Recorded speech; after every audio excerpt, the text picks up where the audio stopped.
হজের মৌসুমে আবু জাহেল ঘোষণা দিয়ে দিল, খবরদার, মক্কায় ঢুকার যতগুলো গেট আছে সবগুলো গেটে তোরা দাঁড়ায় থাকবি, হাজিদেরকে বলবি মক্কায় নতুন একটা পাগল এসেছে, তার কথা যারা শোনে তারাও পাগল হয়ে যায়। নাউজুবিল্লাহ। তার কর্মী বাহিনী হজের মৌসুমে বিভিন্ন গেটে পাঠায় দিল, মক্কায় ঢুকার হাজিদের যত গেট, বিভিন্ন দেশ থেকে হাজিরা আসবে, কর্মীদেরকে বলে দিল তোরা বলবি এই এলাকায় নতুন এক পাগলের আমদানি হয়েছে, নাম মুহাম্মদ। পড়েন নাউজুবিল্লাহ। যারাই এই মুহাম্মদের কণ্ঠের তেলাওয়াত শুনে তারাও পাগল হয়ে যায়। আদেশ অনুযায়ী কর্মীরা মক্কার গেটে দাঁড়িয়ে দাঁড়িয়ে হাজিদেরকে বলল, হাজি সাহেব হজে যান, জমজম খান, খেজুর খান, হজ করেন, সমস্যা নাই, কিন্তু নতুন এক পাগল আসছে, এই পাগলের নাম মুহাম্মদ। এই পাগলের কাছে যারা যায় এরাও পাগল হয়ে যায়। হাজি সাহেবরা কোনোদিন এই মুহাম্মদ নামটা শুনে নাই, এই প্রথম শুনলো। শুই নাই মনে মনে কয়, যেদিকে যাবো আর নাই যাবো, আগে মুহাম্মদের কাছে যাবো। সবার আগে কার কাছে যাব? কারণ মানুষের একটা অভ্যাস হচ্ছে, আল ইনসানু হারিসুন আলা মা মুনিয়া, মানুষের যেটা করতে নিষেধ করা হয় বেশি ওইটা মানুষ করে বেশি। মনে মনে হাজিরা বলে, তোমরা নিষেধ করছো তো অবশ্যই যাব, দেখি এই মুহাম্মদটা কি। তার মানে আমাদের বিরুদ্ধে অপপ্রচার করলে এটা আমার পক্ষের প্রচার হয়ে যায়। সুবহানাল্লাহ পড়েন। ইসলামের বিরুদ্ধে অপপ্রচার করলে এটা কি হয়ে যায়? প্রচার হয়ে যায়। ইউরোপ আমেরিকাতে ইসলামের নামে ট্যাগ লাগায় এক্সট্রিমিস্ট, জঙ্গি, আমরা নাকি জঙ্গি, আমরা নাকি এক্সট্রিমিস্ট। তো যারা সিভিলিয়ান আছে, খ্রিস্টিয়ান সিভিলিয়ান, ইউরোপ আমেরিকার সাধারণ জনগণ, তারা ভাবে ঘটনা কি, মুসলমানদের বিরুদ্ধে এত কথা কেন? তারা ইসলাম নিয়ে গুগলে সার্চ করে, বিভিন্ন বই পড়ে, কোরআনের ইংলিশ ট্রান্সলেশন পড়ে। আগে তারা ইসলাম সম্পর্কে জানতো না, কিন্তু সবাই যখন বলা শুরু করছে জঙ্গি জঙ্গি জঙ্গি, ইসলাম মানে জঙ্গি, তখন তারা ইসলাম সম্পর্কে পড়তে শুরু করে দিয়েছে। পড়তে পড়তে ইসলামের সুন্দর বাণীগুলো পড়ে ওদের হৃদয় ঠান্ডা হয়ে যায়। যাদের নসিব ভালো, অনেকে কালিমা পড়ে মুসলমান হয়ে যায়। ইউরোপ আমেরিকাতে মুসলমানের সংখ্যা দিন দিন বাড়ছে। মাঝে মাঝে পত্র পত্রিকায় দেখবেন যে কনভার্টেড মুসলমান, ও মুসলমান, ও মুসলমান। ধারণা করা হচ্ছে 2070 সালের মধ্যে ইউরোপ আর আমেরিকায় মুসলমান হয়ে যাবে সংখ্যাগরিষ্ঠ। খ্রিস্টানদের ছাড়িয়ে মুসলমানদের সংখ্যা ইউরোপ আমেরিকায় বেড়ে যাবে। সুবহানাল্লাহ পড়ুন। সেই দিন বেশি দূরে নয় যেদিন কালেমার পতাকা হোয়াইট হাউসের উপরে শোভা পাবে। ঘোষণাটা কার? চিল্লায় বলেন, ওয়াদাটা কার?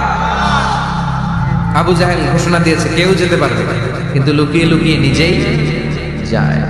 একটা নির্ধারিত সময় বিশ্বনবী তেলাওয়াত করতেন, আর ওই তেলাওয়াতের সময় আবু জাহেল, উতবা, শাইবা, ওয়ালিদ ইবনে মুগীরা সবাই লুকিয়ে লুকিয়ে বিশ্বনবীর ঘরের চারদিকে কান পেতে মধুর কণ্ঠের তেলাওয়াত শুনতো, ফ্রি ফ্রি আরামসে শুনতো এই তেলাওয়াত। বিশ্বনবীর তেলাওয়াত যখন শেষ হয়ে যেত, এরা ভাগলপুর দিত দৌড়, ফিরে যাওয়ার রাস্তা থাকতো একটা, কয়টা দেখা হয়ে যেত। একজন আরেকজনকে দোষারোপ করতো। আবু জাহেল বলতো, কিরে তোরা আসলি কেন? ওরা বলে, তুই এলি কেন? দিনের বেলা ভাষণ দেশ মোহাম্মদের বিরুদ্ধে, রাত্রে বেলা চোরের মতো তুই আসিস কেন? একে অপরকে দোষারোপ করে। আবু জাহেল বলে, ঠিক আছে, কাল থেকে আমিও আসবো না, তোরাও আসবি না, চল আমরা শপথ নেই যে কেউ আসবো না। দস্তখত দিয়ে সিগনেচার যে যেই আসবে তার মাথার চুল কামিয়ে আলকাতরা মেখে মক্কার বাজারে ঘুরিয়ে ঘুরিয়ে অপমান করা হবে।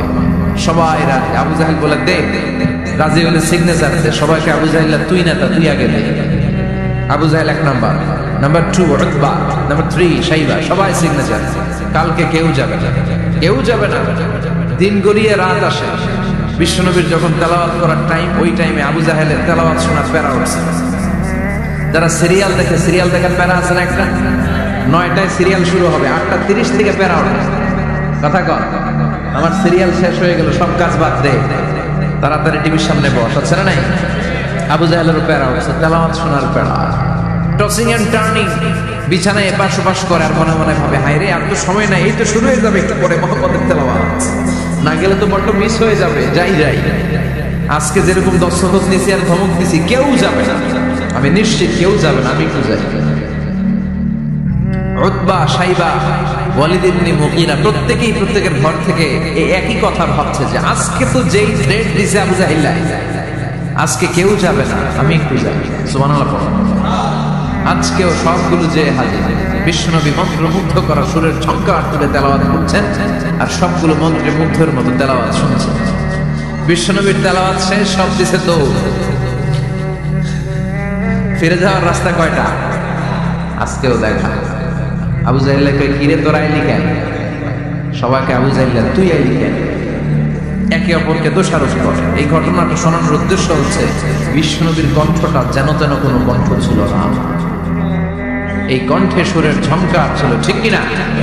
এজন্য সাইয়েদনা বারা ইবনে আযিব রাদিয়াল্লাহু তাআলা আনহু বুখারীর বর্ণনায় বললেন, ফামা সামি'তু আহসানা সাওতাম মিন সাওতি রাসূলিল্লাহ, বিশ্বনবীর কণ্ঠের চাইতে এরকম সুরেলা কণ্ঠ আমার জীবনেও আমি শুনি নাই। আর বিশ্বনবীকে এই সূরাটা কোন নামাজে পড়তে শুনছে? পড়বেন তো আপনারা? আল্লাহ তৌফিক দান করো। এই সূরাটা আল্লাহ কসম দিয়ে শুরু করছে। কি দিয়ে? 3 ফলের কসম দিয়ে। মনে রাখবেন, মান কানা ইয়াহলিফ ফালিয়াহলিফ বিল্লাহ, যার কোনো কারণে কসম কাটতেই হয় সেজন্য আল্লাহর নামে কসম কাটে। আউলিয়া সুলতান না হলে যেন চুপ থাকে। আল্লাহ ছাড়া কারো নামে কসম কাটা যাবে? কিন্তু আমাদের দেশে অনেক কিছুর নামে কসম আছে না নাই? আমরা কোরআন শরীফের নামে কসম কাটি, অনেক সময় কাবার নামে কসম কাটি, মায়ের বুকের দুধের কসম, বিদ্যার কসম কাটি না? কাটা যাবে? শিকারপুরের লোকেরা কি কি জিনিসের কসম কাটেন বলেন? হ্যাঁ, মায়ের কসম না, মায়ের কসম কাটা যাবে না। আর কি কি জিনিসের কসম কাটেন বলেন? আল্লাহর কসম কাটা যাবে। আর মাজারের কসম খাইছে না, মাজারের কসম কাটা যাবে। আর কিসের কসম কাটে এই দেশে? বইয়ের কসম না, বইয়ের কসম কাটা যাবে। আর আছে? হ্যাঁ, আল্লাহ ছাড়া কারো নামে কসম কাটা যাবে, কিন্তু আল্লাহ চাইলে সবকিছুর নামে কসম কাটতে পারেন। চিল্লায় কথা সুবহানাল্লাহ।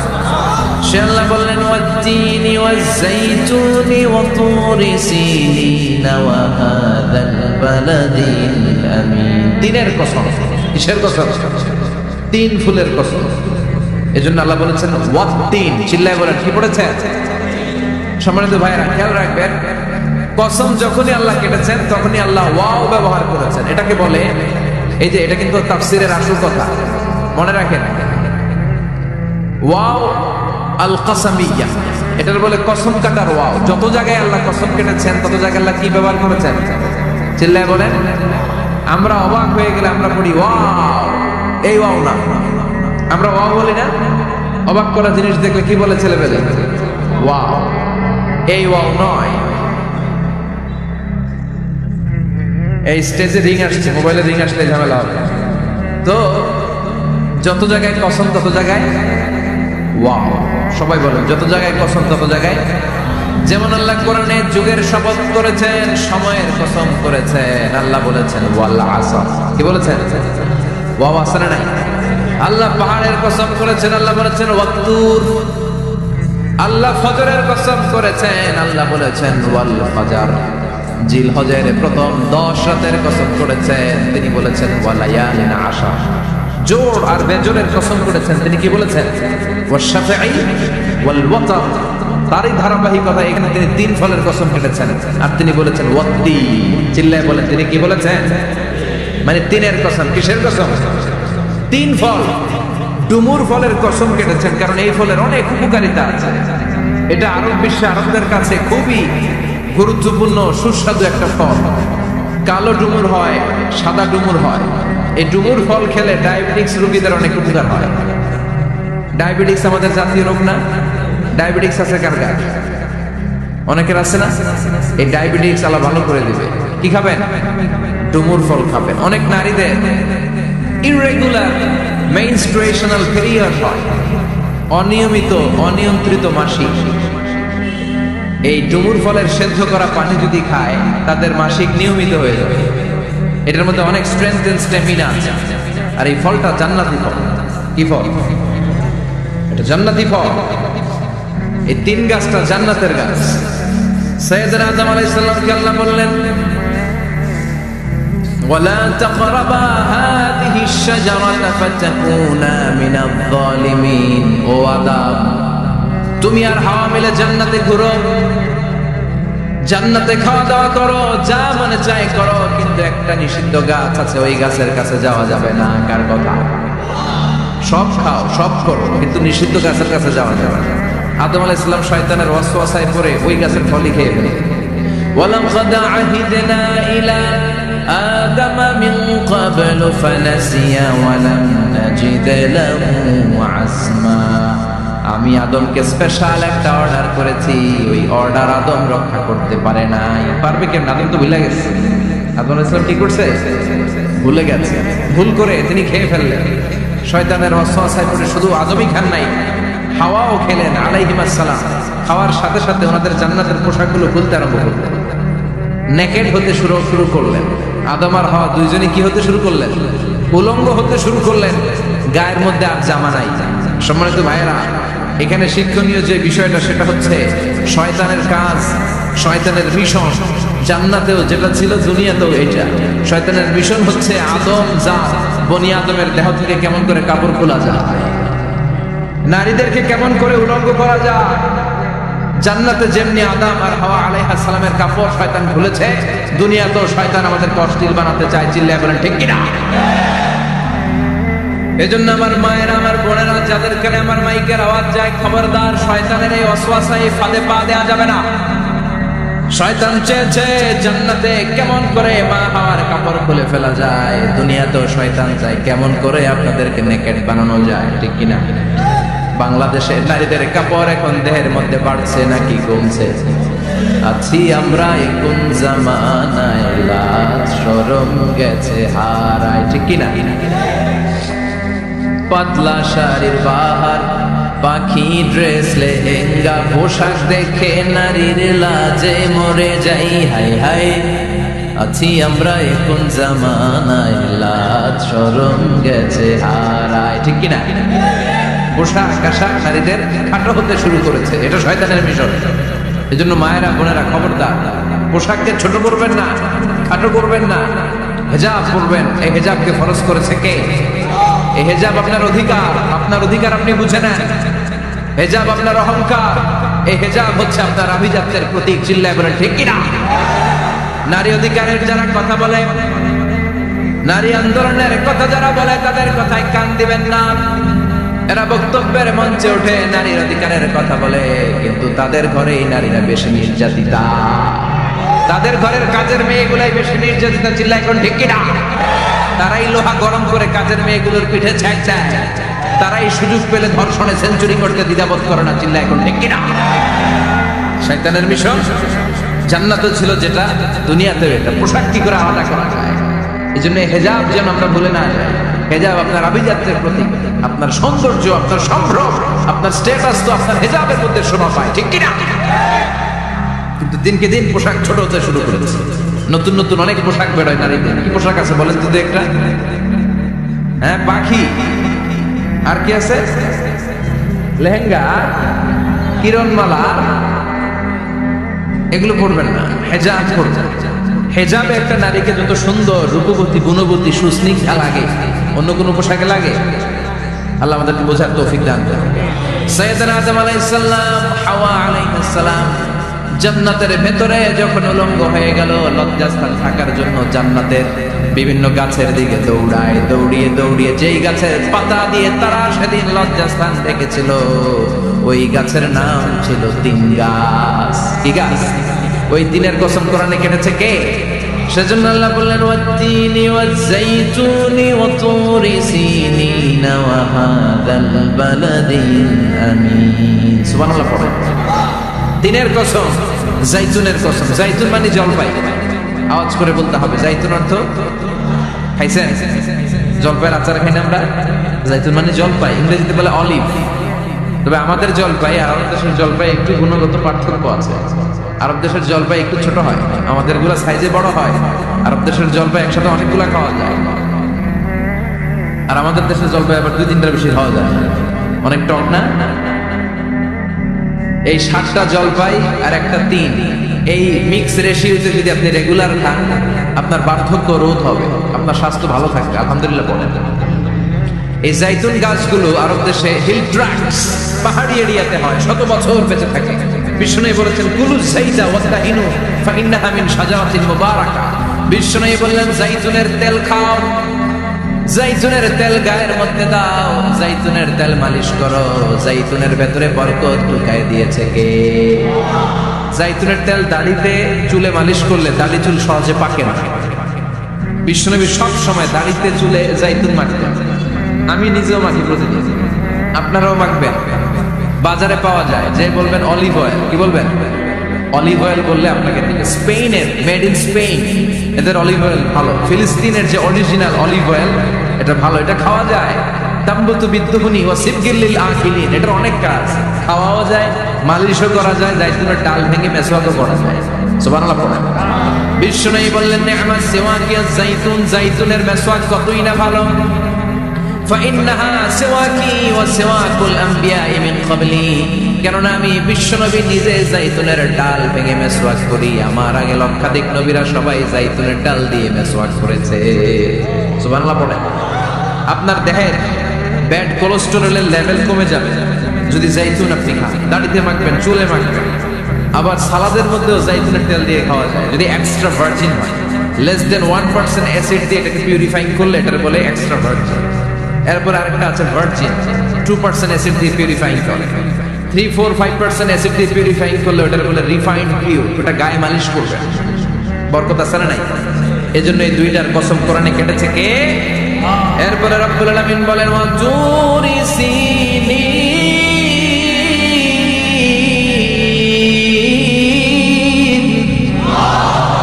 আমি তিনার জাইতুনের কসম যেমনি কোরআনের মধ্যে করলাম, সাথে সাথে তুর পাহাড়ের কসম কাটলাম। সুবহানাল্লাহ পড়েন। সাউথ সাইনা, দক্ষিণ সিনাইয়ে এই তুর পাহাড়ের অবস্থান। মিশরে দুইটা জেলা আছে, উত্তর সিনাই, দক্ষিণ সিনাই। এই দক্ষিণ সিনাইতে 2285 মিটার উঁচু এই পাহাড়। সাইয়েদনা মুসা আলাইহিস সালাম এই পাহাড়ে উঠে কথা বলতেন কার সাথে? তাওরাতের মতো কিতাবকে আল্লাহ তাআলা কাঠের তক্তার মধ্যে লিখে এই পাহাড়ের উপর নাযিল করেছে। কাঠের তক্তা চিনেন? কাঠ দিয়ে মোটা মোটা তক্তা বানায় না? আল্লাহ নিজ হাতে তাওরাত লিখে এই কাঠের তক্তাগুলো সাইয়েদনা মুসা আলাইহিস সালামকে দিলেন, বললেন যাও, এটার মধ্যে হেদায়েত আছে, নূর আছে, বুরহান আছে, নিয়ে যাও, বনি ইসরাইলের কাছে দাওয়াতের বাণী পৌঁছে দাও, তুমি বার্তাবাহ, যাও। সাইয়েদনা মুসা আলাইহিস সালাম দেখলেন ছোট্ট ছোট্ট কিছু কাঠের ফলকার তক্তা, ভাবলেন কাঁধের মধ্যে তুলে নিয়ে যাই, এর চেয়েও কত ভারী ভারী জিনিস আমি মুসা কাঁধের মধ্যে তুলে বেড়াই। কিন্তু সাইয়েদনা মুসা আলাইহিস সালাম তক্তার মধ্যে হাত দিয়ে দেখে কাঁধে উঠাবে তো দূরের কথা, নাড়াতেই পারে না। সুবহানাল্লাহ পড়ে। কাঁধে উঠাবে তো দূরের কথা, কি করতে পারে না? নাড়াতেই পারে না। মুসা আলাইহিস সালাম ভাবলেন এদিক দিয়ে মনে হয় শক্ত, ওদিকে মনে হয় নরম, ওদিক দিয়ে ধরে, ওদিকে টান দেয়, ওদিকেও নড়ে না, মাঝখানে ধরে টান দেয়, নড়ে না। ঘটনা গেটছে কত বড় তক্তা, কান ধরে ঘুরি, আর এগুলো নড়ে না কেন? আল্লাহ জিব্রাইলরে বলেন না একটু হেল্প করতে, আল্লাহ বলেন যাও, তোমার হেল্প করতে কইছে। মুসা আলাইহিস সালাম বলেন ভাই জিব্রাইল তুমি এদিক দিয়ে ধরো, আমি ওদিক দিয়ে ধরি। আমরা এরকম ধরে বলি না মারো টান হেইয়ো, এই দুইজনে হেইয়ো হেইয়ো শুরু করছে, কিন্তু তক্তা নড়ে না। মুসা আলাইহিস সালাম বললেন চলো পজিশন চেঞ্জ করি, তুমি এদিকে আমি ওদিকে, মারো টান আরো জোরে, কিন্তু তক্তা নড়ে না। মুসা আলাইহিস সালাম বললেন আল্লাহ জিব্রাইলের যে সঙ্গী ফেরেশতা 11 বলো না একটু হেল্প করো। আল্লাহ বলে যাও হেল্প করে আসো। এবার সবাই মিলে মারো টান আরো জোরে, গায়ের যত জোর আছে। মুসা আলাইহিস সালাম তক্তা ধরে টান দিলেন, টানের চোটে প্রত্যেকটা লোমকূপ দিয়ে ঘাম বেরোতে শুরু করেছে। এক একটা টানে কোমরের রগ ছিঁড়ে যাওয়ার অবস্থা, কিন্তু তক্তা নড়ে। আল্লাহ ডেকে বললেন মুসা রগ ছিঁড়ার দরকার নাই, আর ঘেমে অস্থির আর কর্মাক্ত হওয়ার দরকার নাই। আসলে তক্তার এত ওজন না, কিন্তু তক্তার মধ্যে যে বাণীগুলো আছে বাণীগুলো কার? এটা আমার বাণী রে মুসা, এগুলো আমার কথা, এগুলো আমার দেওয়া কিতাব, এগুলো সাধারণ দুনিয়ার বাণী নয়, সাধারণ কথা নয়। এই জিনিসটা বোঝাবার জন্য তক্তার ওজন আমি বাড়িয়ে দিয়েছি। এবার ফেরেশতার সাহায্যের দরকার নাই, নিজেই টান দাও, দেখবা উঠাতে পারবা। সাইয়েদনা মুসা আলাইহিস সালাম এখন থেকে টান দিয়ে কাঁধে নাও। সুবহানাল্লাহ পড়ে। এই যে তুর পাহাড় তিনি মুসা আলাইহিস সালামকে দিয়েছিলেন, যে পাহাড়ের উপরে, পাহাড়টার নাম তাওরাত কিতাব যে তিনি দিয়েছিলেন, যে পাহাড়ের উপরে, পাহাড়টার নাম কি? তুর পাহাড়। বিশ্বনবী মেরাজে যখন গিয়েছিলেন সাইয়েদনা জিব্রাইল এই তুর পাহাড়ে বিশ্বনবীকে নামিয়ে বললেন অন্ধকার, ইয়া রাসূলুল্লাহ উদুল্লাহ, আল্লাহর কাছে দোয়া করুন। বিশ্বনবী বললেন জিব্রাইল দোয়া করলাম, কিন্তু কোন জায়গায় কোন পাহাড়ের উপরে আমারে নামালা? আমি তো এলাকা চিনি না, পাহাড় চিনি না, কোন পাহাড় এটা? সাইয়েদনা জিব্রাইল বললেন, নবী হাদিহি জাবাল মুসা তুর সাইনা, এটা আপনার ভাই মুসার পাহাড়, তুর পাহাড়। সুবহানাল্লাহ। এটার চূড়া বিশ্বনবী দোয়া করেছেন। এবং ইয়াজুজ মাজুজের আক্রমণ থেকে বাঁচার জন্য ঈসা আলাইহিস সালাম কিয়ামতের আগে সব মুমিন বান্দাদেরকে নিয়ে তুর পাহাড়ের উপরে উঠবে। সুবহানাল্লাহ পড়ে। আমি নিজেই তুর পাহাড়ের উপরে উঠছি 2 বার জীবনে। আমি মিশরে ছিলাম তো, ওখানে আমি শিক্ষা সফরে 2 বার আমরা প্রায় তুরে সাইনাতে সফর করতাম। ঠান্ডা একটা এলাকা, মিশরে পুরো মিশরে গরম, ওদিকে ঠান্ডা। 3 ধর্মের লোকদের জন্য এটা একটা তীর্থস্থান, সবাই যায়। ইহুদিরা যায়, খ্রিস্টানরা যায়, আমরাও যেতাম। মাঝরাতে তুর পাহাড়ে উঠতে হয়, ফজরের সময় পৌঁছতে হয়, আবার 7টা-8টার দিকে ব্যাক করতে হয়। 10টা-11টার পরে সূর্যের তাপে পাথরের পাহাড় এত গরম হয়, ওখানে কোনো মানুষ দাঁড়িয়ে থাকতে পারে না। আমরা উঠতেছি কাদের মধ্যে ব্যাগ নিয়ে, খ্রিস্টানরা উঠতেছে, ইহুদিরাও উঠতেছে। ওটার উপরে খ্রিস্টানদের একটা চার্চ আছে, গির্জা। ইহুদিদের আছে একটা ছোট্ট সিনাগগ। ইহুদিরা যে জায়গায় নামাজ পড়ে ওটার কি বলে? সিনাগগ। খ্রিস্টানরা যেটাতে নামাজ পড়ে ওটার বলে চার্চ, গির্জা। আমরা যেটাতে নামাজ পড়ি মসজিদ। আমাদের একটা মসজিদ আছে ছোট। ফজরের সময় উঠলাম, উঠে তাকিয়ে দেখি সূর্য কিরণে পুরো তুর পাহাড়ের সিলসিলাতুল জিবাল, পাহাড়ি রেঞ্জ ঝিকিমিকি আলোতে সূর্যের কিরণে চমৎকার এক আভা, রক্তিম আভা ধারণ করেছে। সবাই মিলে আল্লাহর কাছে দোয়া করলাম, এই তুর পাহাড়ের কসম কেটেছে কে? রব্বুল আলামিন বলেন, ওয়াত-তিনি ওয়াজ-যাইতুনি ওয়া তুরি সিনিন ওয়া হাদাল বালাদিল আমিন। তিনের কসম, জাইতুনের কসম, তুর পাহাড়ের কসম, আর এই নিরাপদ শহরের কসম। এই নিরাপদ শহর দ্বারা উদ্দেশ্য হচ্ছে মক্কাতুল মুকাররমা। নিরাপদ শহর দ্বারা কোন শহর উদ্দেশ্য? মক্কা। যে মক্কার আগের নাম ছিল বাক্কা। মক্কার আগের নাম সবাই বলেন বাক্কা। মক্কার নামে আল্লাহ কোরআনে একটা সূরা দিয়েছে, সূরার নাম সূরাতুল বালাদ। লা উকসিমু বিহাযাল বালাদ ওয়া আনতা হিল্লুম বিহাযাল বালাদ। সুবহানাল্লাহ পড়েন। আবার এই শহরের নাম দিলেন আল্লাহ উম্মুল কুরা, জনপদ সমূহের মা। এই শহরের মধ্যে যারাই প্রবেশ করবে নিরাপত্তা দিবে কে? আবার এই শহরের মাঝখানে আল্লাহ এমন একটা ঘর তৈরি করেছে, গোটা বিশ্বের সব মুসলমান ওই ঘরের দিকে মাথা নুইয়ে সিজদায় লুটিয়ে পড়ে। সুবহানাল্লাহ পড়েন। ইন্না আউওয়ালা বাইতি উদিআ লিন-নাস লাল্লাযী বিবাক্কাতা মুবারাক। এই কাবা ঘরকে কেন্দ্র করে প্রতিদিন 120টা রহমত নাযিল হয়। চিল্লায় বলেন তো কয়টা? 60 লিত-তাইফিন, 60টা রহমত যারা তাওয়াফ করে তাদের জন্য। 40 লিল-মুসাল্লিন, 40টা রহমত যারা নামাজ পড়ে তাদের জন্য। 60 আর 40 কত? বাকি আছে কয়টা? ওয়ালা 20 লিন-নাযিরিনা ইলাল কাবা, বাকি 20টা রহমত যারা তাওয়াফও করে না, নামাজও করে না, শুধু কাবার দিকে তাকিয়ে থাকে। সুবহানাল্লাহ পড়েন। আবার কাবার 4টা কর্নার আছে। একটা কর্নারের ভিতরে একটা পাথর আছে, এটাকে বলে ব্ল্যাক স্টোন কর্নার, হাজরে আসওয়াদের পাথর। এই পাথরে যেই চুমো দেয়, পাথর ওই চুমোদানকার জীবনের সব গুনাহ টেনে শুনে সব নিয়ে যায়। কিয়ামতের দিন আল্লাহ হাজরে আসওয়াদের 2টা ঠোঁট দিবেন, 2টা চোখ দিবেন, আর দাঁড় করিয়ে দিবেন। আল্লাহর সামনে দাঁড়িয়ে দাঁড়িয়ে হাজরে আসওয়াদ সুপারিশ করবে, আল্লাহর কাছে বলবে, আল্লাহ এই লোকটা আমারে চুমু দিয়েছে, তার জন্য জাহান্নামের আগুন হারাম করে দাও। এই হাজরে আসওয়াদ পাথরের জন্য আমরা চুমু দিতে পারি, আল্লাহ তৌফিক দাও। জোরে বলেন আমিন। এই নিরাপদ শহরের কসম। শহরটার নাম মক্কা। চিল্লায় বলেন শহরটার নাম। এটার মাঝখানে একটা ঘর আছে, আল কাবা আল মুশাররাফা। লক্ষ লক্ষ মানুষ এই কাবা কেন্দ্রিক প্রতিদিন ছুটতে থাকে। আল্লাহ বলেছেন এটা মাসাবাতান লিন-নাস, মানুষের মিলন কেন্দ্র। লক্ষ লক্ষ মানুষ এই কাবাকে ঘিরে নামাজ পড়ে। প্রতিটা জুমার দিন 10 লাখের মোর দেন 1 মিলিয়ন মুসল্লি কাবার চারদিকে জুমার সালাত আদায় করে। সুবহানাল্লাহ পড়ে। আজান হওয়া মাত্রই মৌমাছির মতো মানুষগুলো ছুটতে থাকে। কাবার আজান শুনেছেন? আল্লাহু আকবার, আল্লাহু আকবার, আল্লাহু আকবার,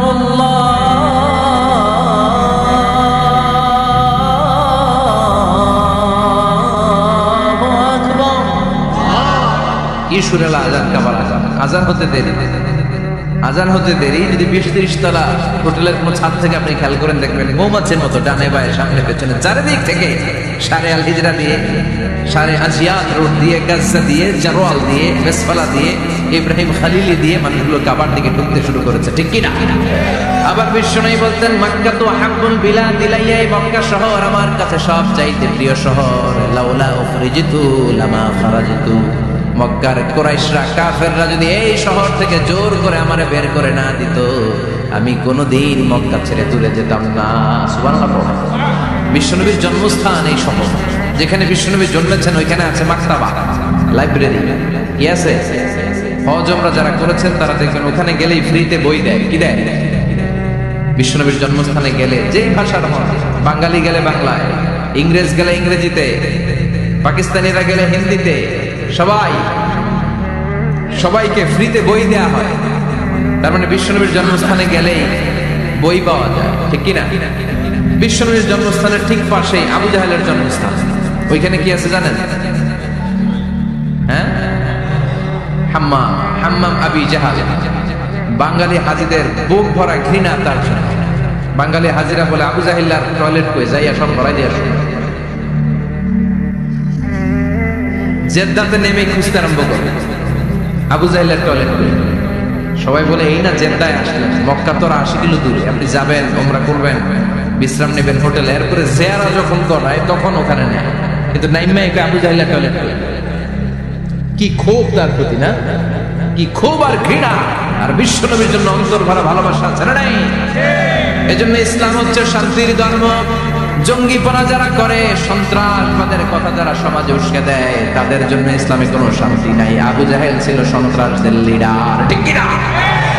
leader of the all terrorist, কুখ্যাত ইন্টারন্যাশনাল সন্ত্রাসী আবু জাহেল। আর বিশ্বনবী ছিলেন মুজাহিদ। বিশ্বনবী কি ছিলেন? মুসা আলাইহিস সালাম ছিলেন মুজাহিদ। ফেরাউন ছিল কুখ্যাত সন্ত্রাসী আর জঙ্গি, ঠিক কিনা?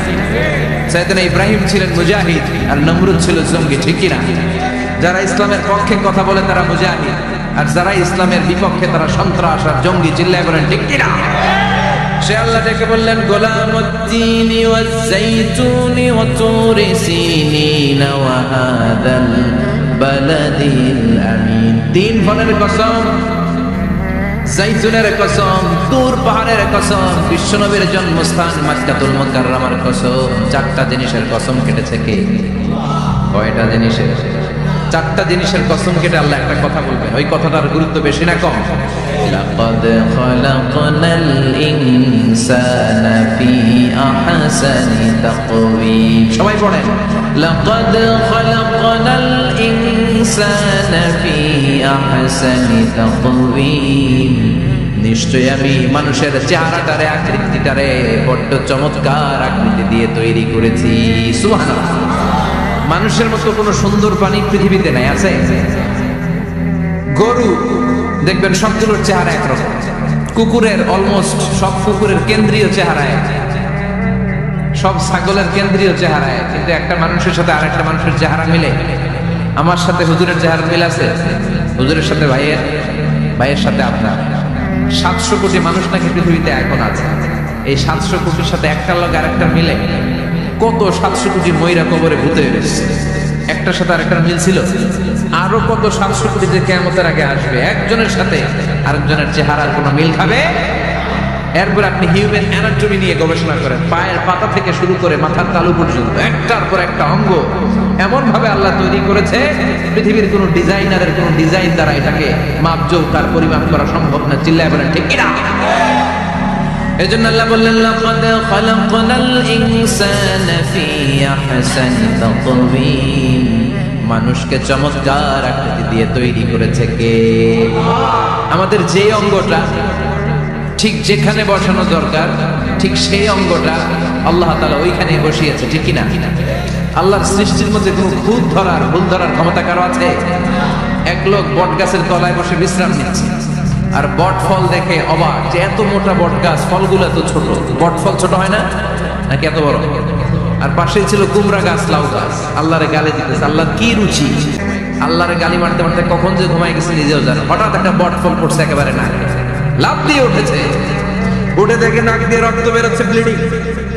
নাকের রক্ত মুছে আর পড়তে আরম্ভ করছে আলহামদুলিল্লাহ। কি পড়ে? মনে মনে কয় আল্লাহরে কেন গালি দিলাম, ওই কুমড়া যদি এইখানে হইতো, ওই লাউ যদি এইটার উপরে হতো, কুমড়া যদি একটা নাকের উপরে পড়তো, আমি নিজেই কুমড়া হয়ে যাইতাম। ঠিক কিনা? সুবহানাল্লাহ পড়ে। মা খালাকতা হাদা বাতিলা, এমনি এমনি আল্লাহ কিছু বানায় নাই, যেখানে যেটা যতটুকু দরকার সেটা করে দিয়েছে কে? চোখ যেখানে থাকা দরকার চোখ দিছে কে? নাক যেখানে দরকার নাক দিছে কে? চোখ কান এদিকে না হয়ে যদি অন্যদিকে হইতো সুবিধা হইতো? চোখ দুইটা মনে করেন এদিকে নাই, আছে এদিকে, এদিকে একটা চোখ, এদিকে সুবিধা হইতো? খাওয়ার সময় আমরা প্রথমে দেখি, নাক দিয়ে শুকি, তারপরে মুখে মারি, ঠিক কিনা? তো চোখ যদি পিছনে হইতো প্রত্যেকটা খাবার নিয়ে চোখে দেখানো লাগতে হবে, তাই না? নাকও যদি এখানে না হয়ে এদিকে নাকটা হইতো, খাবার নিয়ে গান শুনতে চাইলে পেছনে। দেখেন কি সেটিং। চোখ যদি এইখানে না থেকে মাত্র 2 ইঞ্চি উপরে যদি আল্লাহ দিত, এদিকে একটা চোখ এদিকে একটা চোখ, সেজদা দিতে পারতেন? চোখ বন্ধ করে সেজদা দেওয়া লাগতো, ঠিক কিনা? ফুটবল খেলতে পারতেন? ফুটবলে হেড দিলে ডিমের মতো পোজ হয়ে যেত চোখ দিয়ে। সুবহানাল্লাহ পড়বেন না? দেখেন কানের কি সেটিং। কান যদি এইখানে না দিয়ে এই কানটা এই বগলের নিচে দিত, আর এই কান যদি এই বগলের নিচে দিত, আজকে ওয়াজ শুনতেন কেমনে? এমনি হাত তোলেন সবাই। 1.5 ঘন্টা হাজারি সাহেবের আলোচনা এমনি থাকে, 1.5 ঘন্টা হাত দুইটা তুলে থাকা যায় তো? হাত নামাইলে ওয়াজ শোনা যায়, হাত উঠাইলে শোনা যায়। সুবহানাল্লাহ পড়ে। যেখানে যেটা যেভাবে দরকার দিয়ে দিয়েছে কে? আবার এখানে এয়ার ক্যানেল দিলেন, অনেকে কয় এগুলো দিছে কেন? এই ক্যানেল কিন্তু দরকার। ক্যানেল না থাকলে আপনার কথা ঢুকবে না, আপনি বুঝবেন না। অনেকের এই কানের ডিফেক্ট আছে, ডিফর্ম বেবি, এই রোগ নিয়ে জন্মাইছে, কানে মেশিন লাগানো লাগবে, এই ক্যানেলের সমস্যা। এটা কেটে দিলে আপনি কান কাটা রমজান, কান কেটে দিলে আপনি কান কাটা রমজান হয়ে যেতে। এই ক্যানেল দিয়ে ঘুরে ঘুরে সাউন্ড ওয়েভ গুলো যায়, ফলে আমরা শুনতে পাই। এই ক্যানেল না থাকলে শুনতে পেতাম না। তার মানে মা খালাকতা হাদা বাতিলা, এমনি এমনি কিছু দেয় না। 206টা হাড্ডি দিয়ে আমাদের মানুষের দেহ, ছোট্ট হাড্ডিটা আল্লাহ দিয়ে দিয়েছে এখানে। এটার ভিতরে একটা ড্রাম আছে, এটার বলে এয়ার ড্রাম। সাউন্ড ওয়েভ, শব্দ তরঙ্গ এয়ার ড্রামে নট করে, এরপরে outer air, middle air, inner air হয়ে ইলেকট্রিক্যাল সিগন্যালের মাধ্যমে যাই দেখে যায়, ব্রেনের সাথে কানেক্ট হতে হলে ইলেকট্রিক্যাল সিগন্যাল দিয়ে কানেক্ট হতে হয়। এই সাউন্ড ওয়েভ, শব্দ তরঙ্গগুলো ইলেকট্রিক্যাল সিগন্যাল দিয়ে ট্রান্সমিট হয়ে ব্রেনের হেয়ারিং নার্ভ, শুনবার যে স্নায়ু, ওইখানে নক করে। নক করা মাত্র এই শব্দ তরঙ্গ আপনার শুনবার অনুভূতি জানে। এই সূক্ষ্মাতি সূক্ষ্ম কাজ কত ছোট্ট আর অল্প সময়ে করে দিচ্ছে কে? চোখ দিয়ে তাকানো মাত্রই দেখি কত রঙের রং দেখি। Human eyes can identify, can recognize more than 10 million colors. আমার কথা না, চক্ষু বিশেষজ্ঞদের কথা। মানুষের চক্ষু 10 মিলিয়নেরও বেশি রং, 1 মিলিয়নে 10 লাখ, 10 মিলিয়নে 1 কোটি, 1 কোটিরও বেশি ধরনের রং এই চোখ শনাক্ত করতে পারে। সাইজ মাত্র 2 মিলিমিটার। ছোট্ট এই চোখ দিয়ে এত কিছু দেখার সুযোগ দিয়েছে কে? এই দুটি চোখ দিয়েছি বলে দেখো যে কত অপরূপ নয়নাভিরা, খেতে খামারের জোড়াই জ্বালা বিধুর ধূ, তোমার দেয়া চোখের শুকুর জানাবো তার ভাষা কই। যতই দেখি ততই যেন পলক ছাড়া চেরই। সুবহানাল্লাহ পড়ে। যতই দেখি ততই যেন পলক ছাড়া চেরই। এভাবে আমাদের দেহের প্রতিটি অঙ্গ সেটআপ করেছে কে? আল্লাহু আকবার। এজন্য রব্বুল আলামিন বলেন লাকাদ খালাকনাল ইনসানা ফি আহসানি তাকওয়িম, আমি মানুষকে সবচাইতে সুন্দর আকৃতিতে তৈরি করেছি। সুবহানাল্লাহ। আমরাই শুধু মাথা উঁচু করে দাঁড়াতে পারি, গরু এরকম মাথা উঁচু করে দাঁড়াতে পারে? গরুর মাথা নিচে, ছাগলের মাথা নিচে, সবার মাথা নিচে। মানুষই 2 পায়ে ভর করে শীর্ষ দ্বারা, মানে স্পাইনাল কর্ডের উপর টান টান হয়ে মাথাটা উঁচু করে এইভাবে দাঁড়ায়। পৃথিবীতে একটাই সৃষ্টি, এজন্য আল্লাহ সৃষ্টির নাম দিয়েছে আশরাফুল। যে মাখলুকাতের কাছে নূরের ফেরেশতাও সেজদা দিতে বাধ্য হয়েছে, ঠিক কি না? তুমি মাটির আদমকে প্রথম সৃষ্টি করিয়া ঘোষণা করিয়া দিলে শ্রেষ্ঠ বলিয়া, তাই তো নূরের ফেরেশতা করে আদমকে সেজদা, ঠিক কি না? তাই তো নূরের ফেরেশতা করে আদমকে সেজদা, সবার চেয়ে সম্মান দিলে মাটির আদমকে। আল্লাহু আল্লাহু তুমি জাল্লে জালালুহু, শেষ করা তো যায় না গে তোমার গুণগান। আল্লাহু আল্লাহু সুবহানাল্লাহ পড়ে। আশরাফুল মাখলুকাত বানানো, এত বৈচিত্র্য মানুষকে আল্লাহ দিয়েছেন, বিবেক দিয়েছেন, আবেগ দিয়েছেন, বাক শক্তি, কথা বলার ক্ষমতা। কোন প্রাণীর আছে? সুবহানাল্লাহ কইবেন না? বিবেক দিয়েছেন, আবেগ দিয়েছেন, বাক শক্তি দিয়েছেন, উপলব্ধি করবার মতো ক্ষমতা দিয়েছেন। আশরাফুল মাখলুকাত বানিয়েছেন এই মানুষকে। এই মানুষের মধ্যে আল্লাহ অনেক ক্যাপাসিটি দিয়েছেন। আবার আল্লাহ বললেন ওমিন আয়াতিহি খালকুস সামাওয়াতি ওয়াল আরদি ওয়াখতিলাফু আলসিনাতিকুম ওয়া আলওয়ানিকুম ইন্না ফী যালিকা লাআয়াতিন লিল আলিমিন। আমার সৃষ্টির মধ্যে অসাধারণ সৃষ্টি, আকাশ এবং জমিন সৃষ্টি, গায়ের রঙের ভিন্নতা, ভাষার ভিন্নতা। সুবহানাল্লাহ। আমরা কোন ভাষায় কথা বলি? কথা বলেন? আপনি কি মনে করছেন সারা ওয়ার্ল্ডে এই ভাষায় কথা বলে? ইন্ডিয়ানরা বলে হিন্দিতে, ইংরেজরা বলে ইংরেজিতে, আরাবিয়ানরা বলে আরবিতে, ঠিক কিনা? আমার দেশের বাইরের প্রথম সফর ছিল 2008। সেই থেকে এক যুগ চলছে এখন সফর। ওই সফর যে কত দরকার ছিল, ওই সফরের আগে এই গ্লোবাল ইসলামকে দেখার সুযোগ আমার হয়নি। মানুষের যে কত ভিন্নতা, কত ভাষায় যে মানুষ কথা বলে। 2008 সালে আমি যখন আমার ইউনিভার্সিটিতে গেলাম, মাগরিবের সালাতের সময় পৌঁছেছি। আজান হওয়ার সাথে সাথে দেখলাম students of more than 100 nationalities, they are coming out from their hostel to offer Maghrib prayer. মাগরিবের আজান দেখলাম হোস্টেল থেকে বিভিন্ন রঙের ছেলেপেলেরা মাগরিবের সালাত পড়ার জন্য বের হচ্ছে। এক একটার কালার এক এক রকম, এক একটার ভাষা এক এক রকম।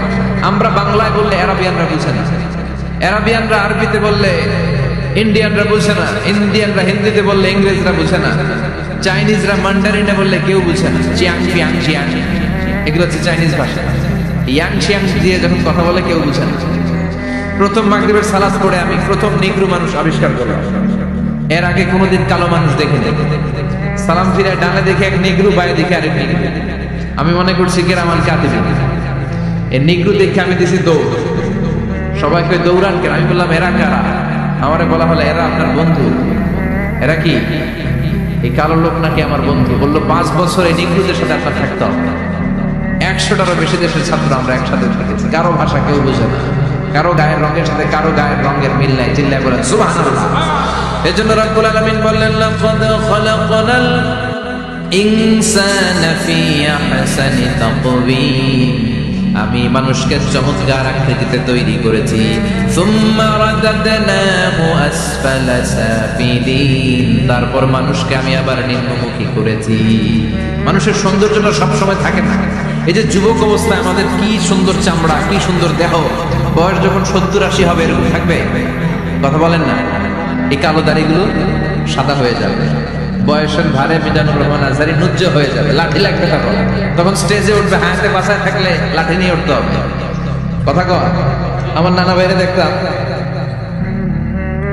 গাড়িতে একটা লাঠি রাখছে, মরহুম পীর সাহেব গোলাম সাদেক সাঈদী গাড়িতে সবসময় লাঠি। এই লাঠি নিয়ে গাড়ি থেকে বেরোতো, লাঠি দিয়ে সিঁড়ি বেয়ে উঠতো, মাঝে মাঝে আমরা ধরেও উঠাতাম। তো উনি কি এরকম ছিল না? একদিন ইয়াং তাগড়া যুবক, রং ধরা যৌবন, জং ধরে শেষ থাকে না। আসফালা সাফিলিন এর দুইটা তাফসীর, একটা হচ্ছে ইলা আরদালিল উমর, সব সময় মানুষ যুবক থাকে না, একটা সময় তারে বৃদ্ধ বানিয়ে দেয় কে? আবার আল্লাহ বুঝালেন মানুষ ভালো হলে অনেক ভালো হয়, খারাপ হলে অনেক খারাপ। মানুষ ভালো হলে ফেরেশতার চেয়ে ভালো, মানুষ খারাপ হলে পশুর চেয়েও খারাপ। কথা বলেন ঠিক কিনা? এক পশু আরেক পশুরে মারে না, এক পশু আরেক পশুরে হত্যা করে না, কিন্তু মানুষ মানুষের মারে কি মারে না? A lion never kills a lion, a dog never kills a dog, an elephant never kills an elephant. একটা হাতি একটা হাতিরে মারে না, কুকুর কুকুরে মারে না, কিন্তু মানুষ মানুষকে মারে কিনা?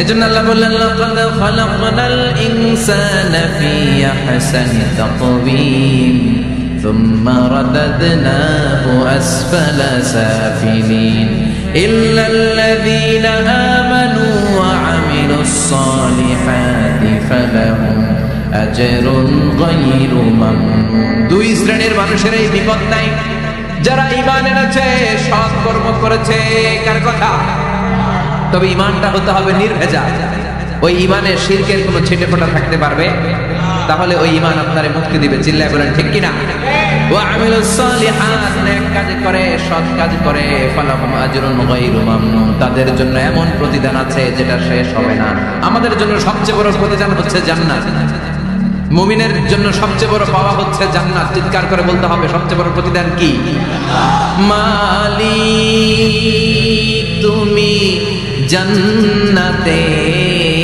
তোমার পাশে আমায় একটি ঘর বানিয়ে দিও একটি ঘর বানিয়ে দিও সে বিভীষিকাময় মহাদিনে তোমার প্রতিবেশী করে নিও মালিক তুমি জান্নাতে তোমার পাশে আমায় একটি ঘর বানিয়ে দিও পড়েন আমিন চিল্লায় পড়েন আমিন তার মানে যারা ঈমান আনবে নেক কাজ করবে তাদের হারাবার কিছু নাই চিল্লায় করে ঠিক কিনা আমাদের হারানোর কিছু আছে আমরা মল্লে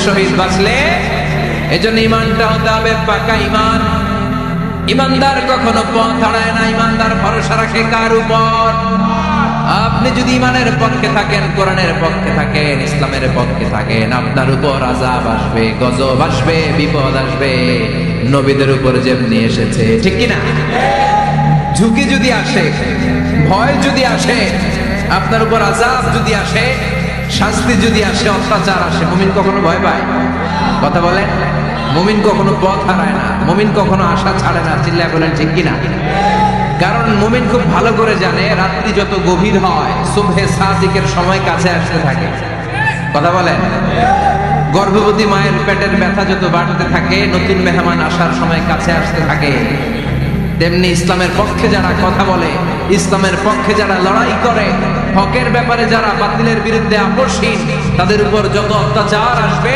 ইসলামের বিজয়ের সময় কাছে ঘনাতে থাকবে চিল্লায় বলেন ঠিক কি না সে আল্লাহ বললেন ইল্লাল্লাযীনা আমানু ওয়া আমিলুস সালিহাতি ফালাহুম আজরুন গায়রু মামনুন ফামা ইউকাযযিবুকা বা'দু বিদ্দীন আলাইসাল্লাহু বিআহকামিল হাকিমিন ও নবী এরপরেও কোন জিনিস তাদেরকে ইসলাম থেকে দূরে রাখে তাদেরকে জিজ্ঞেস করেন আমি কি শ্রেষ্ঠতম বিচারক নই সব বিচারকের শ্রেষ্ঠ বিচারক কে কার বিচারে কোনোদিন জুলুম হয় না চিল্লায় বলেন আল্লাহর বিচারে কেউ কোনোদিন ঠকবে তিনি সবচেয়ে শ্রেষ্ঠতম বিচারক বিষ্ণু বললেন সূরাতুত তিন তেলাওয়াত করতে করতে কেউ যখন এই অষ্টম আয়াতে চলে আসে সেজন্য বলে বালা ওয়া আনা আলা যালিকা মিনাশ শাহিদিন আল্লাহ আমি সাক্ষ্য দিচ্ছি আপনি শ্রেষ্ঠ বিচারক আপনার চাইতে শ্রেষ্ঠ বিচারক হতে পারে দুনিয়াতে যে বিচারগুলো পান নাই আপনি কি মনে করছেন আখিরাতে এই বিচার হবে না কথা বলেন